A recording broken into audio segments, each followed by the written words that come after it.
ആയുഷ്കാലത്ത് ധാരാളം ഇബാദത്തുണ്ടാവണം. ഉമ്മ മരണപ്പെട്ടിട്ട് ഉമ്മാനെ കുറിച്ചുള്ള പ്രസംഗം യൂട്യൂബിൽ കേട്ടിട്ട് കരയുന്നതിന് പകരം ഉമ്മ ഉള്ള കാലത്ത് ഉമ്മാന്റെ പൊരുത്തം വാങ്ങാൻ അധ്വാനിക്കണം.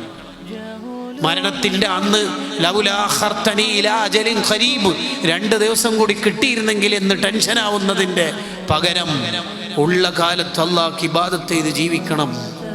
പിന്നീട് നന്നാവാമെന്ന ചിന്ത ശരിയല്ല. അങ്ങനെയല്ല നമ്മൾ ജീവിക്കേണ്ടത്.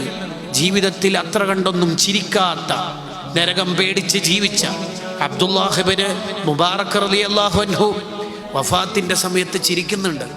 ജാമിഉ കറാമത്തിൽ ഔലിയായിൽ കാണാം. ആ ചിരിക്കുന്ന കണ്ടപ്പോൾ ആൾക്കാർ ചോദിച്ചു, എന്താ ചിരിക്കണത്? സൂറത്തു സ്വാഫാത്തിൽ ആയത്തോതി, ലിമിസ്ലി ഹാദാ ഫല്യഅമലിൽ ആമിലൂൻ, പണിയെടുക്കേണ്ട കാലത്ത് പണിയെടുത്താൽ ചിരിക്കേണ്ട കാലത്ത് ചിരിക്കാം.